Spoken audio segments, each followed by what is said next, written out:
Today we'll be going over which lighting lanes you should prioritize when your booking window opens and when you start using your lighting lanes on the day of your visit.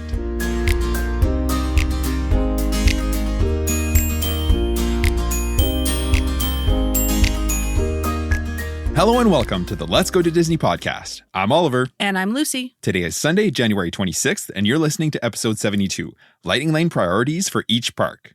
Before we get into today's main topic, here's what's going on in the parks right now. The biggest news of the week is coming out of Hollywood Studios. Earlier this week, Disney Parks blog announced that Grand Avenue will begin a phased closure this May to start to make way for the Monsters, Inc. land. Mama Melrose's will permanently close on May 10th, and Muppet Vision 3D and Pizza Rizzo will permanently close on June 7th. Disney had previously announced that work on the Monsters, Inc. land would begin in 2025, and it appears that that timeline is on track. Reminder that the Muppets will be replacing the current Aerosmith theme at Rock and Roller Coaster down Sunset Boulevard. Disney did not announce when that attraction will close for its re-theme, but they did say there is still time to experience the attraction in its current state. They also said that they're working on ways to preserve the Muppets Vision 3D film and other parts of the experience for future projects. If you've got a trip coming up, now is your last chance to experience Muppets Vision 3D and these restaurants. Do you think you're going to go hit it up? I think I'll have to because... yeah, that'll be the last chance because our next trip is May 10th to 17th. That's true. It's going to it closes the day we get there. Yeah, and you even have a dining reservation, I do believe, at Mama Melrose. I do. Yeah. So good thing too, because that's the last time. Yeah. I'll never get to experience it, I guess, but that's okay. That's all right. Yeah, that's too bad, but I'll let you know how it is. Monday, Disney also announced that January 21st, which was Tuesday, all Walt Disney World Resort guests would be eligible to purchase Premier Pass. This service is no longer reserved for Walt Disney World Resort hotel guests, but just like the current Lightning Lane multi-pass and single pass options, guests staying at Walt Disney World Resort hotel guests, like Disney proper hotels, as well as Swan and Dolphin, Swan Reserve, and Shades of Green, will be eligible to purchase Premier Pass 7 days before their check-in day. For all other guests, so if you're staying off property, they'll be able to purchase Premier Pass 3 days before their first park day. Essentially, what it boils down to is it's now booked identically to the existing Lightning Lane options. Reminder that Premier Pass allows you to skip the standby queue at every attraction in the park you purchased it for once during your park day. Your purchase only applies to the park you purchased it for. So if you park hop, you won't have Premier Pass privileges in the other parks. You also don't need to select a return time. You're free to visit the attractions at your leisure. The price hasn't changed though, and it's still very, very expensive. Yeah, make sure you don't pick that one by accident over like multi-pass. Yeah, be like, oh, God, oopsie. $1,200. What's going on? Yeah. So small changes have hit the My Disney Experience app this week. Again, small quality of life changes that make using this app more intuitive, which we love to see. So instead of using the map to move to other places on property, you can now filter things like attractions, dining, and then other options by park and Disney Springs. You will also be able to toggle restaurants by mobile order availability and advanced dining reservation requirements. Booking Lightning Lane multi-pass and single pass also became a little easier. Instead of checking the boxes individually when booking, you can now toggle between multi-pass and single pass. Universal made some announcements for their special events this year. Universal Mardi Gras International Flavors of Carnival will run February 1st through March 30th, and then the wildly amazing Halloween Horror Nights is returning and will run select nights from August 29th through November 2nd. And then the holidays at Universal will begin on November 21st and run through to December 31st. Which is unfortunate because we're just missing the holidays there because that would have been fun. Yeah, we're cruising on the Wish November 17th to 21st. That's right. And we're doing Universal before that. So we're literally going to be like just in the last few days before the holidays hit. But anyways, it's all good. They also announced a new event for Volcano Bay, Universal Volcano Bay Nights. This will take place on select nights in April and May, April 19th and 26th, and May 3rd, 10th, and 17th. So more details will be released soon on that one. Yeah, exactly. I'm thinking it's going to be close to like what H2O nights are at, Blizzard Beach and Typhoon Lagoon. Yeah, that's probably right. Yeah, very similar. All right, a couple of days ago on Friday morning, my 7-day window opened up for booking Lightning Lanes. So that was Friday. And we were doing that first thing at 6 a.m. our time because we're 1 hour sooner here. Lucy helped me with that so we could be more efficient. And if you've listened before, we always recommend that. If you can have 2 people booking, it goes twice as fast, which is definitely an advantage. I was messaging with a friend of mine. We've mentioned them before. They're leaving on the exact same day as us. We had a couple of sit downs leading up and they were able to get everything they wanted, which made us very happy. They had a spreadsheet ready to go with their booking sequence and everything, which you'd love to see. Like I had sat down with him a couple times and I'm like, listen, like you really need to have a plan. Like it's really going to help you. It's going to make your morning go smoother. Absolutely. And they, they were able to get everything they wanted. So yeah. And it was the same for us, right? We were able to snag everything. I was looking to book at the times I wanted, so it was a win all around. And much like it often does, that inspired today's episode. Absolutely. So consistently, some of the questions we get often asked is about the lightning lanes. And we totally get that for three main reasons. One, it makes up a big part of most guest trips. Two, it's a bit hard to wrap your head around how it all works at first. And then three, since it launched as Genie Plus back in 2021, it's changed so often that it's actually become a task just to keep up with all of the changes, including the name changes. Yeah, exactly. So we've made a thorough guide to lightning lanes in general not so long ago. That was episode 56, just for reference. But today we're going to get more into the specifics of which rides you should prioritize when your booking window opens, which is for the vast majority of guests will be 7 days or 3 days, depending on where you are staying during your trip. Yeah, exactly. On property, it's 7 days. Off property, it's 3 days. That's right. So just a quick recap. Genie Plus and individual lightning lanes came into effect in 2021, like Lucy said. And last year, they were renamed to Lightning Lane Multipass and Single Pass. The two biggest changes were that now you can book lightning lanes in advance versus day of, and that the rides are now tiered in each park except for Animal Kingdom, meaning the most popular attractions are going to be tier 1, and most of the other attractions are going to be tier 2. Some attractions are not on Lightning Lane at all, but these are typically the least popular attractions that you wouldn't necessarily even need Lightning Lanes for, like regardless. If you're staying at a Disney resort or Shades of Green, Swan and Dolphin, or Swan Reserve, you can book your Lightning Lanes, like we said, 7 days before your check-in day for up to 14 days. And that booking window opens at exactly 7 a.m. Eastern Standard Time. If you're staying off property, your booking window will open 3 days before the start of your tickets, and you're going to be able to book for the length of your ticket use window. And that's also at 7 a.m. Eastern Standard Time. So leading up to your booking window, we strongly suggest that you first figure out which park you'll be visiting on which specific day. Now, some of you may have already done this at your 60 days when your dining booking window opened. We strongly recommend doing this as well, so this step may already actually be done for you. Once you've sorted that out, you need to strategize which days you'll be booking first. The sequence matters because not all parks are created equal in terms of Lightning Lane availability and priority. Lightning Lanes for Magic Kingdom and Hollywood Studios are the most competitive, hands down. Yeah, you're 100%. Yeah. Magic Kingdom is because it's the flagship park and it has a lot of attractions on Lightning Lanes. So lots of people will buy multipass for Magic Kingdom specifically. Yeah, and I think that, not everybody buys multipass for every single day. Some people do, and we'll often do that, usually except for Animal Kingdom. Mm-hmm. But if you're going to purchase Lightning Lane for any park at all, it's probably going to be Magic Kingdom. Yeah, and then Hollywood Studios would be next for sure. So Hollywood Studios is the same, but for different reasons. Hollywood Studios actually only has a small number of attractions on Lightning Lane, but most of them are wildly popular. So it can actually be really tough to get certain Lightning Lanes, specifically like Slinky Dog Dash. Yeah, 100%. So similar to dining, for this reason, we suggest putting your Hollywood Studios day and your Magic Kingdom day later in your booking window. So what we mean by that is if you put your Magic Kingdom day on your first park day, like most people do, well, everyone checking in on that day, plus all the people with stays a few days ahead of yours, can also book that day as well. As a result, what you're often going to see is that return times for the Lightning Lanes you want to book are going to be later in the day.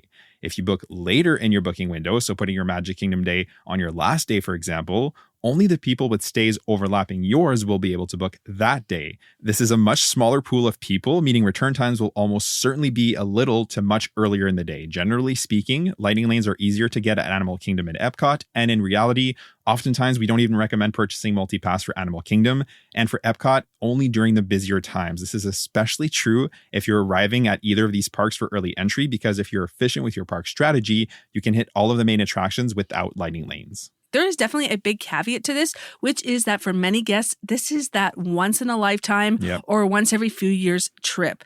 So if you're there and you intend on pulling out all the stops, we 100% understand that sentiment. So if that's you, we get it. But if you're more budget conscious or you come a little bit more often, you can definitely save money here and put that towards other things during your vacation. Yeah. And again, not to keep picking on them, but our friends that are there at the same time, it's a similar thing. It's their first time going and they don't know if they're ever going to go back. So he told me I want multipass for every single day because I want to get as much done as possible. And they're 100%. Ready to spend the money. I told him go in with 2 feet. Absolutely, I 100% get it. If I was in your shoes, I'd probably be doing the exact same thing, and I totally understand that. Absolutely. But if you're you're not an annual pass holder, you go all the time, you go every year, you go a couple times a year, you can get away with not doing multi-pass in certain parks because you're coming back. Exactly. Yeah. If you're not hitting it on this trip, you'll get it on a subsequent trip, and it's all good. Absolutely. So with that said, let's assume that you've decided to purchase a Lightning Lane multi-pass for each day of your visit and for every park. We'll get into which attractions you should be prioritizing and booking first, but let's start strong with Magic Kingdom. Yeah, so like we said, Magic Kingdom has the most attractions on Lightning Lane, so you can play this a few different ways, but here's what we suggest. So for Tier 1, you'll have Tiana's Bayou Adventure, Jungle Cruise, Peter Pan's Flight, and Space Mountain. Now, if you're thinking you're missing one, you'd be correct, right? Big Thunder Mountain Railroad is normally on this list, but it closed on January 6th for an extended refurbishment that will keep it closed for the entirety of 2025. Disney said it will reopen in 2026 with a little bit of new magic. We don't know what that means at this point, but we'll definitely be updating you guys when we learn more. But either way, those are the current, as of this recording, 4 Tier 1 attractions in the park. On Tier 2, you have the Barnstormer, Buzz Lightyear's Space Ranger Spin, Dumbo the Flying Elephant, Haunted Mansion, It's a Small World, Mad Tea Party, The Magic Carpets of Aladdin, The Many Adventures of Winnie the Pooh, Mickey's Philhar Magic, Monsters Inc. Laugh Floor, Pirates of the Caribbean, Tomorrowland Speedway, and Under the Sea, Journey of the Little Mermaid. So that's quite a few. Yes. Oh yeah, there's definitely lots of rides there. So we touched on this earlier, but you want to be ready to go at 7 a.m. when your booking window opens. And we mean 7 a.m. sharp with your plans in front of you, ready to go, cup of coffee, you're good to go. Exactly. And please remember that is 7 a.m. Eastern Standard Time. Yeah, 100%. Not 7 a.m. your time if you're not in Eastern Standard Time. No, exactly. And we're not, right? So for us, it's 6 a.m. And depending, we don't have daylight savings here. No. So if it's in the spring to fall, you have to remember it's 2 hours. Yeah. So you just have to be mindful of that just because it'll suck to miss that time. Yeah, 100%. So we've been asked this plenty of times. Is this really worth it? And the answer is yes. If you want the best possible return times and the best chance of getting the most of your purchase, absolutely. So when your window opens at 7 a.m., like we said, you may want to be booking your later days first so that you can give yourself that best chance of getting the best return times for those attractions that are harder to get. We should mention quickly, though, as well, you must do this from your My Disney Experience app. Can't do it anywhere else. Yeah, exactly. Currently, you can't do this, like I said, on the web browser. It's not something that they have implemented to this point, like you can with your dining reservations. So just be mindful of that. You need the app for this. Now, for booking, we'll give you a concrete example. So let's say you're booking your Magic Kingdom day for the 4th day of your trip. On the My Disney Experience app, you'll select the Purchase Lightning Lane box. From here, you'll select which date you're buying for and which park, and then for which guests in your travel party. Quick note here as well, if you haven't already, you should definitely be linking all of the people in your party to your account so that you can make plans for everybody. Yeah, 100%, absolutely. Now, once you're through those first few menus, you're going to be able to select the attractions in the park you've chosen. So you're going to be able to book 3 total, right? Like we said, 1 from Tier 1 and 2 from Tier 2. We always say you can do 3 from Tier 2 for sure, but we strongly suggest that you book your Tier 1, right? Because those are going to be the most popular attractions. Once you've checked off the attractions you've chosen to book, you'll be given the current return times for those attractions. You can modify these from available times at this screen, in case the times that you see don't jive with your plans, or if you want to see if an earlier available time is there, right? Note that the system is automatically going to stagger your lightning lanes an hour apart, and it won't allow you to select times that conflict with the existing plans. Okay, so I'm going to give you a concrete example of that. So on Friday, I booked Tiana's Bayou Adventure for 9:30, Pirates of the Caribbean at 10:30, and Haunted Mansion for 11:30.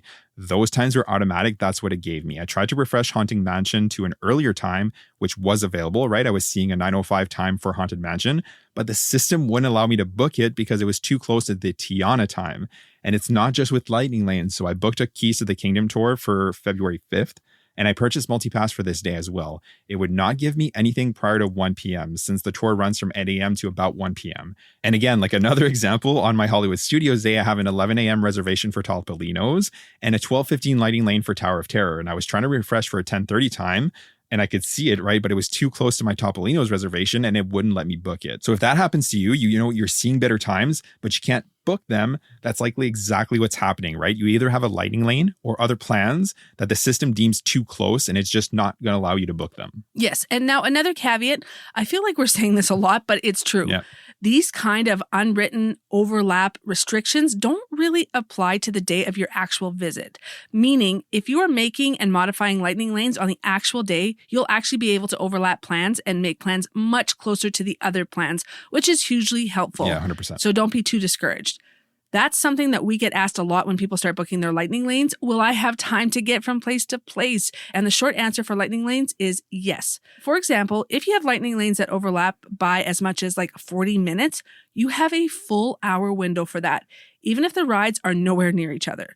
So say you have a Slinky Dog Dash at 10 a.m. and then you have a Tower of Terror at 10:20. You're totally fine. You have from 10 a.m. all the way to 11:20 to experience both of these attractions. And a lesser known fact as well, you can access the lightning lane 5 minutes before your posted time and 15 minutes after your posted time. So you definitely do have that little bit of wiggle room on top of all of that as well. No, exactly. So using Lucy's example, like your Slinky Dog Dash at 10, you can actually scan in as early as 9:55. And then get through the lane quickly. Exactly. And it's not a long attraction, right? You're probably going to be out of there. If you go in at 9:55 by, 10:10, you're going to be off and walking towards Tower of Terror. By the time you get to Tower of Terror, again, like 10:20 is the start time. You can check in as early as 10:15. You would even have time for a coffee in between if you really wanted one. 100%, right? You would have all the way until 11:20 to experience Tower of Terror. So it's really, even if your plans overlap, like you have so much time. Like, so don't worry about that at all. All right, so all topical stuff, but bringing it back around to the booking. So like we said, it'll give you return times, and it's working that around your existing plans and your other selections. These will only be held in this screen for 5 minutes to allow you to make tweaks and go through with the purchase, but only 5 minutes, right? So you can't be in this menu for too long. Also, if you back out of this screen, you're going to lose those times. So make sure not to do that either, right? The times that are there are locked in for you, but if you back out, you're going to, it's going to refresh to whatever's available now. And somebody else is going to snag exactly, could be worse, right? Once you're happy, make your purchase and you're good to go. You can try to modify these plans later, like once your purchase is made in the days leading up to your trip. It's less fluid in terms of changes when compared to your actual park day, but you could refresh for an earlier time. It has been known to happen. What I mean by that is that, people are booking their multi-pass, single passes, whatever it is, 3 days in advance. Once those plans are made, they're less likely to change that leading up. But on the actual park day, like it's fluid. People change plans all the time and you're going to see better times popping up all the time. So with that said, what should you be booking? Well, here goes. For Magic Kingdom, right now, the most popular lightning lane, it's not even close, is Tiana's Bayou Adventure. So that should be your first tier 1, 100%. If that doesn't interest you at all, or if it's not available, Peter Pan and Jungle Cruise should be your next choices. Both of these are pretty close in terms of popularity, and they're going to be the first to book up for sure. Space Mountain is also a tier 1, but we wouldn't prioritize that at all. It's going to be easier to get than all of the other tier 1s. For tier 2, you've really got a lot of leeway here because there's so many, but here's what we suggest. The more popular ones that are going to have their time slip later sooner are Haunted Mansion and Pirates of the Caribbean.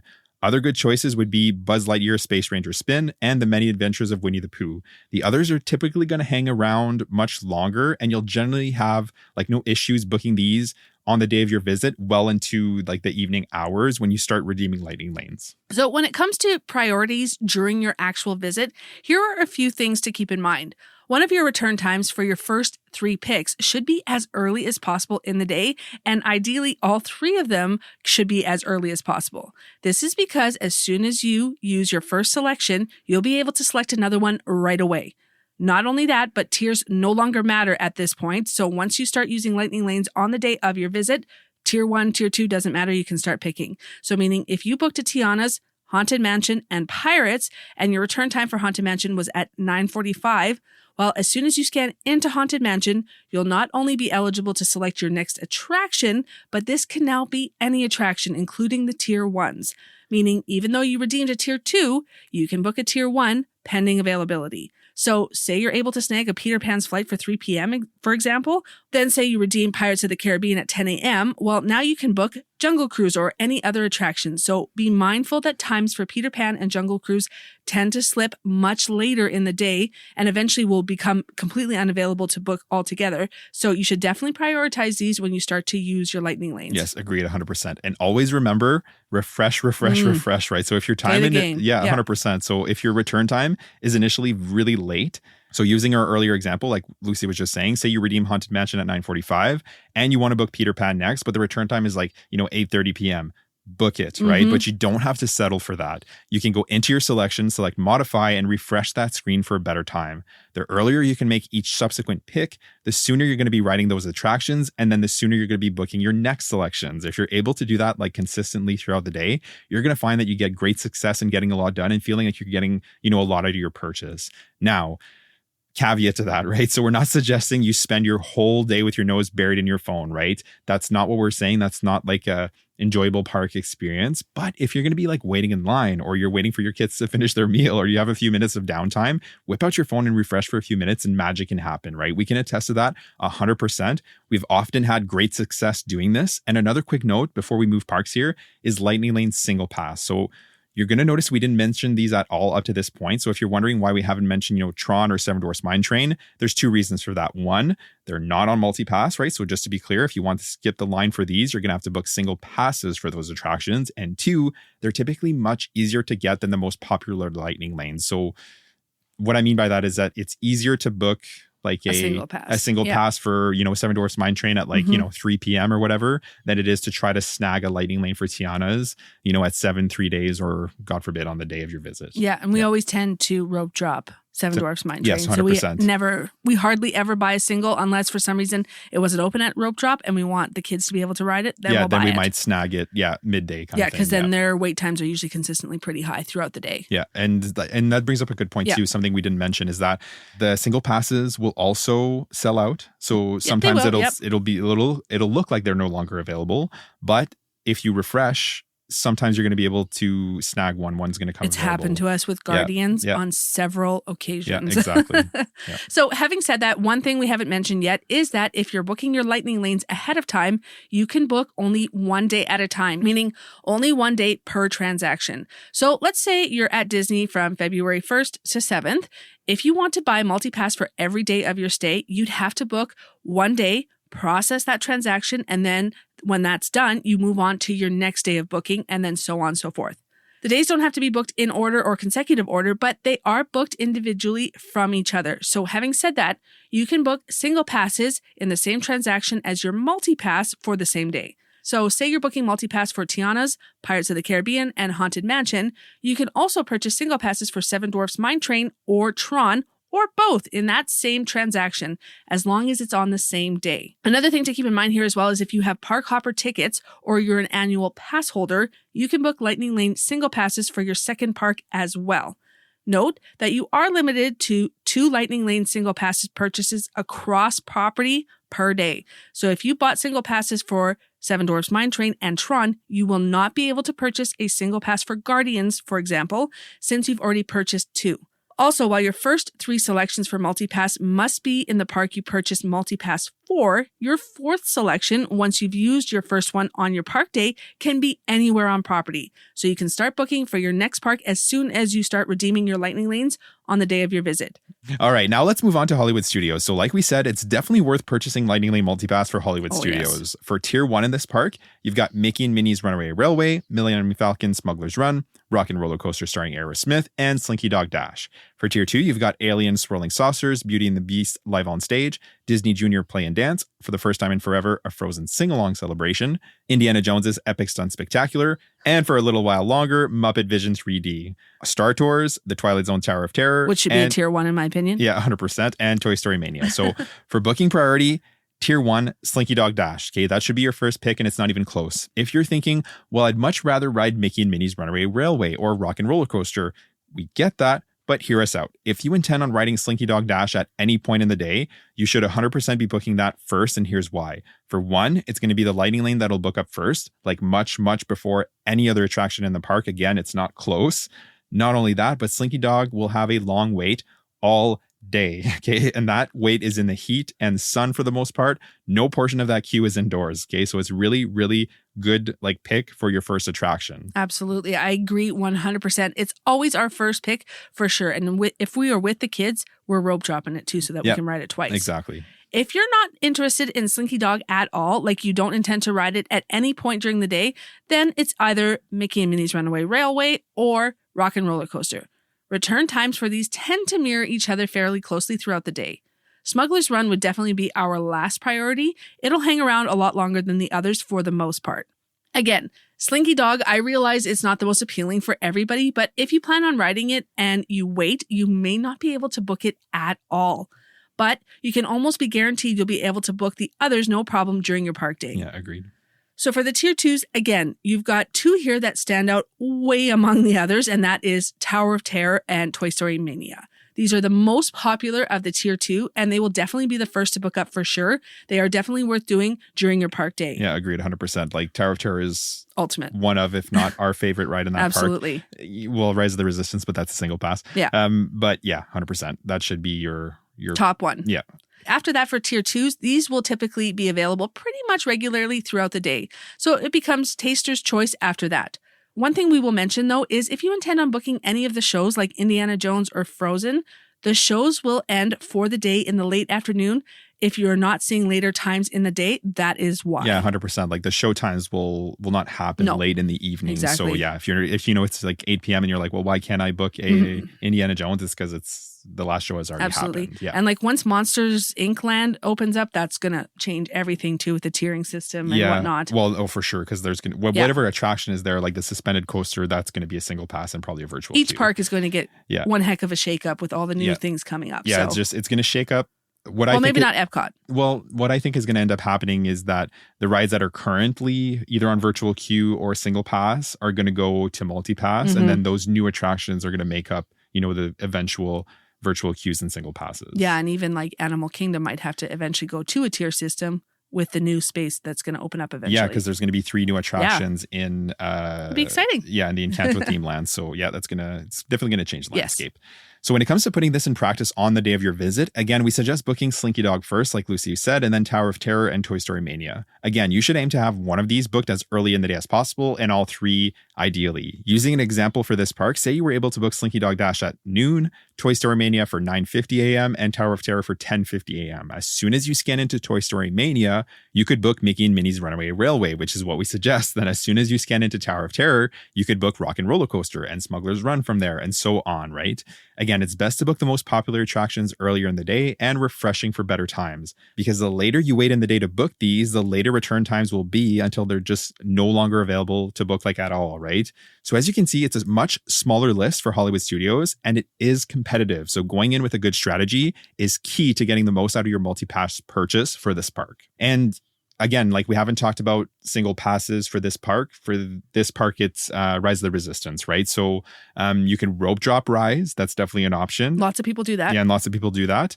Or you can purchase a single pass, right? So what we'll often do is we'll actually rope drop Tower of Terror if it's just you and I. And if we have the kids, we'll rope drop Slinky Dog. And we always get a single pass for Rise of the Resistance to go do it like later in the afternoon. We just find that a lot less stressful for us then. Yep. So next up, let's talk Epcot. So we touched on this a little bit earlier, but it's our belief that multipass is not always necessarily needed at Epcot. So during less busy times, end of August into the start of September, for example, you can definitely get by with not getting multipass.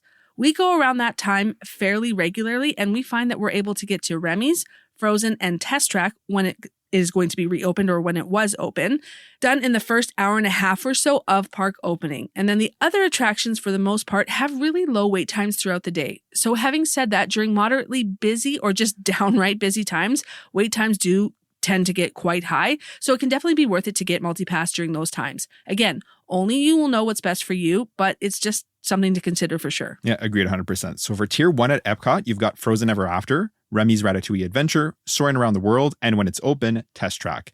Test Track has been closed for several months already, and it's set to reopen in the late summer of 2025. It was a tier 1 previously, so there's no reason to think that it won't be the case again when it reopens. For tier 2, you've got Disney and Pixar Short Film Festival, Journey into Imagination with Figment, Living with the Land, Mission Space, The Seas with Nemo and Friends, Spaceship Earth, and Turtle Talk with Crush. For booking priority, Remy should be your first choice. Frozen is also really, really popular, but Remy's does edge it out slightly when it comes to Lightning Lane availability. Remy's will consistently go first. So just like the other parks, if you intend to ride both rides, go for Remy's. Again, if you have no interest whatsoever in riding Remy's for whatever reason, then Frozen should be your next choice. One thing that could also impact your booking priority is if you're coming in for early entry and you're rope dropping either Remy's or Frozen. So if you're staying on property at a Skyliner resort, when you arrive via the Skyliner, you're going to queue at the International Gateway entrance, which enters the park right next to France. So it makes the most sense to rope drop Remy's. If you're arriving by bus, monorail, or car, you're going to arrive at the front entrance. So it makes the most sense to rope drop Frozen. You can rope drop Remy's from the front of the park, and you can rope drop Frozen from the International Gateway entrance. But just be mindful that the guests entering from the closest entrances will beat you there for sure. Yes, exactly. We like to rope drop Remy's and then we book Remy's first regardless because we always try to ride that one twice. And we'll speed walk to Frozen when we're off of Remy's so that we can ride that one twice as well. So that's tier 1. And then for tier 2, we'd go for Spaceship Earth and Mission Space. These are definitely the most popular options of the tier 2s. But if you don't like motion simulators, which Mission Space is, it can definitely be hard for some people to take. I know our little guy would struggle with it a little bit. Yeah, we were going to go orange, but we went green. And I think it was a good option. Yes, yeah. I think so. I think orange would have been too much for him. So if that's the case for you, we would definitely suggest going with Living with the Land next. We find that the attractions outside of Frozen, Remy's, and Test Track are actually fairly easy to get, even on the day of your visit. So once you've booked these, then it's pretty much smooth sailing from here on out. So how does this translate for your actual park day? Again, this is going to depend on what you booked first, but let's go with another example. So say you booked Remy's for 11:30 a.m., Spaceship Earth for 9:30, and then Mission Space for 10:30. As soon as you scan into Spaceship Earth at 9:30, try to book Frozen. Even if it's a little later in the day, book it and then you can always try and refresh for an earlier time. And when you scan into Mission Space at 10:30, we would suggest booking Test Track. If you are there when it's still closed, then we would actually suggest going with Soarin'. From there, your next choices will be the leftovers of what's available, which again, by and large, you should have no issues booking whatsoever. Yeah, agreed 100%. Again, you'll notice we made no mention of Guardians of the Galaxy. So that's the single pass in this park. If you want to skip the queue here, that's an additional purchase. Note that Guardians also still operates a virtual queue as of this recording. And it's been almost 3 years at this point with no end in sight. So as you can see, outside of those tier 1s, it's pretty slim pickings at Epcot when it comes to lightning lanes, and you can definitely get away without it. That's why we say, typically speaking, when it's moderately to less busy, we'd forego multipass for this park. Not only that, but if you're wanting to graze at the food booths, that'll fill your day nicely as well, right? You can ride a few attractions in the early morning from opening to lunchtime, basically. The food booths around the park and the World Showcase start to open at 11, and then you can switch gears, snacking away around the park and riding attractions here and there. We absolutely love doing this, and we love Epcot for this reason specifically, and more with each subsequent trip. All right, so moving on, last but certainly not least, we're heading on over to Animal Kingdom. Now, Animal Kingdom is the outlier because it actually doesn't have tiers. So when your booking window opens, if you are booking multipass for Animal Kingdom, you'll be able to select any 3 attractions that are on lightning lanes. That is Dinosaur, Expedition Everest, Feathered Friends in Flight, Festival of the Lion King, Finding Nemo, The Big Blue and Beyond, It's Tough to Be a Bug, Kali River Rapids, Kilimanjaro Safaris, and Navi River Journey. Flight of Passage is the single pass attraction in this park, so again, that's an additional purchase to skip that line. As you can see, there are only a few on this list, and several of these are shows that you really don't need lightning lanes for.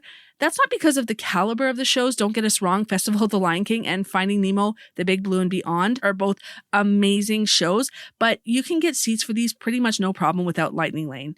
If you are there for early entry, you can rope drop Flight of Passage and then head on over to Navi River Journey right after, which is right next door. This is usually, and when I say usually, I mean always what our plan is when we do Animal Kingdom.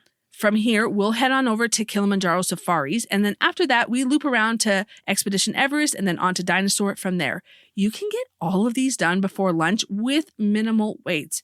You can then ride Kali River Rapids when it starts to heat up and hit some of the shows in the afternoon when it starts to get hotter. That to us sounds like the perfect Animal Kingdom day, and it can all be done comfortably without lightning lanes. Yeah, agreed 100%. Now, we go to Walt Disney World a lot, right? So again, if this is your once-in-a-lifetime trip or you only come, once every several years, then yes, lightning lanes can still help you get more done in a shorter amount of time, and you can really get most of what the park has to offer done in a shorter amount of time. Like, there's no doubt about that. But something we've noticed from the couple of times we did do multi-pass at Animal Kingdom is that return times are really easy to get and are usually mirroring the times that it is now. So what I mean when I say that, it's like, let's say it's 10 a.m. and the next return time for Expedition Everest is going to be like 10:05. And the standby queue is going to be like 10 minutes. So in that sense, it just doesn't seem worth it, right? Now, of course, there are busier times where wait times will be higher. So it could be worth it for you and your family. And we totally get that. One thing we will mention is that the line for Flight of Passage gets long. Like, really, really long, really quickly. So if you don't want to get there super early for rope drop to ride that, you could get a Lightning Lane single pass for it. And instead you could rope drop, the other attractions and head there later with your single pass. Or you could do what we do, which is rope drop Flight of Passage and buy a single pass for it so you can get to ride it twice, right? Without waiting in the long line, like at all. Because it's such a great ride. Yeah, 100%. So again, what would a sample date look like if you decide to purchase the multipass? We strongly suggest that your top 3 picks be Navi River Journey, Kilimanjaro Safaris, and Expedition Everest. These are definitely the most popular 3 attractions on Lightning Lane. And then just like the other parks, as soon as you scan into your first attraction, you can book another one, and that should definitely be Dinosaur at that point. Outside of that, you can book some of the shows, but really you wouldn't need Lightning Lanes for anything else outside of these attractions, so it's taster's choice at this point. While you should be on top of your Lightning Lane selections at Magic Kingdom and Hollywood Studios, and to a lesser extent at Epcot, it is definitely a lot less stressful at Animal Kingdom, and you should have no problem booking what you want at the times you want. Yeah, agreed 100%. And if you have park hoppers or annual passes, it would be smart to book Lightning Lanes for your next park once you start using your Animal Kingdom Lightning Lanes, so you can plan on heading somewhere else later on in the day. Yeah, exactly. So there it is, right? This is what we suggest for Lightning Lane priorities for each specific park. And by and large, if you're looking to ride pretty much every ride, or at least the most popular rides in each park, your strategy should look pretty similar. A common mistake we'll hear people make is that they don't want to book these first because it's not the rides they're most interested in. So for example, a friend of mine went last fall, and when he was in the planning stages, he really wanted to book Big Thunder Mountain Railroad first for his Magic Kingdom day. And while we totally get that and that's cool, the obvious question becomes, okay, but do you still plan on riding like Tiana's, Peter Pan, and Jungle Cruise? If the answer is yes, then you should still be prioritizing those, even if they're not the ones you want to experience most, because rides like Big Thunder on average will be easier to book on the day of for much later in the day. Lightning Lanes for the others we mentioned are going to be harder to come by, so book those hard to get ones first, and you'll still be able to get the ones you want most, given that they're less popular overall later. Almost guaranteed, right? It can seem counterintuitive, but if you want to experience everything without waiting in forever lines, this is going to set you up for success guaranteed. With that said, at the end of the day, okay, it's your trip, your money, your itinerary. So do whatever your heart desires. Some people aren't interested in some of the most popular rides, for reasons like motion sickness or maybe just plain old lack of interest. So if that's you, right, that's okay. Do what works for you. Oh yeah, 100%. This is your vacation, right? We can make suggestions, and that's backed up by many trips in recent years. So we've got a pretty good handle on the Lightning Lane landscape as it is today, but every family have different priorities, different interests, and we totally get that. But we do think a strategy close to this will work for many families because lots of people want to go get the biggest bang for their buck, and they want to see and do as much as possible on their trip. Yeah, exactly. So take it or leave it, or do something in between. It's all good, right? With that said, thank you for joining us today to talk Lightning Lane priorities. If you haven't already, make sure to subscribe to the podcast so you don't miss any future episodes. And as always, if you could leave us a rating and review, it would be greatly appreciated. If you choose to do so, you can leave reviews right on Apple Podcasts, and for Spotify, you can leave a rating. You can also find us on Instagram and TikTok at letsgo.to-disney, as well as on our Facebook page, Let's Go to Disney. We share some helpful reels here as well as some fun ones. The link tree in our show notes will take you to all of our socials. Have a great day, and we'll see you real soon.